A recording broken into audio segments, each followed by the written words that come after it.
Hello বন্ধুরা, চলে আসলাম নতুন একটা রেসিপি নিয়ে। রেসিপিটা হলো নিরামিষ আলুর চপ বানাবো আজকে। তো তার জন্য কড়াইতে দিয়ে দিয়েছি মৌরি, গোটা জিরে, ধনে, শুকনো লঙ্কা। ওটা ভেজে নিয়ে গুঁড়ো করে নেব মিক্সিতে। হালকা একটু গোটা গোটা থাকবে, তবে ভালো লাগবে খেতে।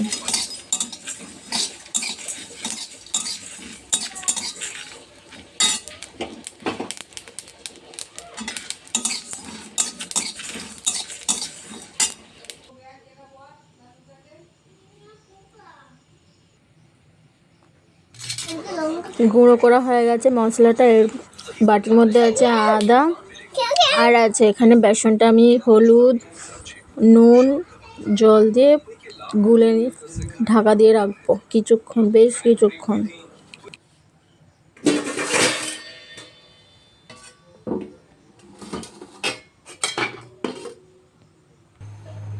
তারপর গ্যাসটা জ্বালিয়ে কড়াইতে তেল দিয়ে, সর্ষের তেল দিয়ে ওর মধ্যে আদাটা দিয়ে, আদা আর হলুদ আর নুন দিয়ে মশলা করে নেব। নিয়ে আলুটা আগে থেকে সিদ্ধ করা আছে, ওটা স্কিপ করে গেছি, ওটা দেখাতে পারিনি।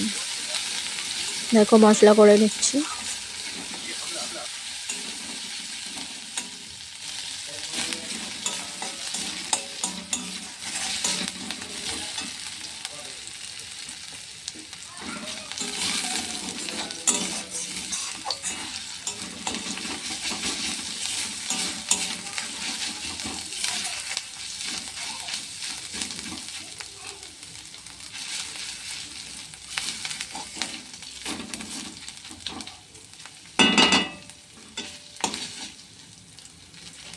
মশলাটা পুরো হয়ে গেছে, দেখো পুরো আটকে গেছে। তারপর প্রেসার কুকার থেকে আলুটা বার করে নিয়ে মশলা দিয়ে, ওই ভাজা মশলা আর আদা বাটাটা দিয়ে মাখিয়ে নিতে হবে।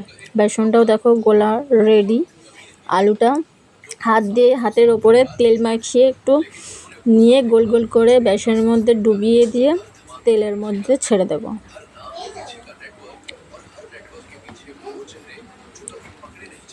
তেলটাও গরম হয়ে গেছে, এবারে ছেড়ে দেবো।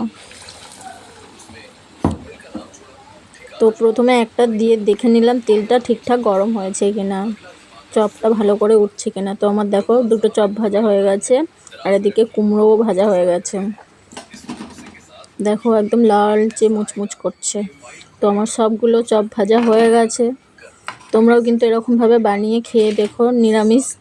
তো ভিডিওটি ভালো লাগলে অবশ্যই লাইক, কমেন্ট, শেয়ার করতে ভুলবে না, সাবস্ক্রাইব করতে একদম ভুলবে না। টাটা বন্ধুরা, বাই।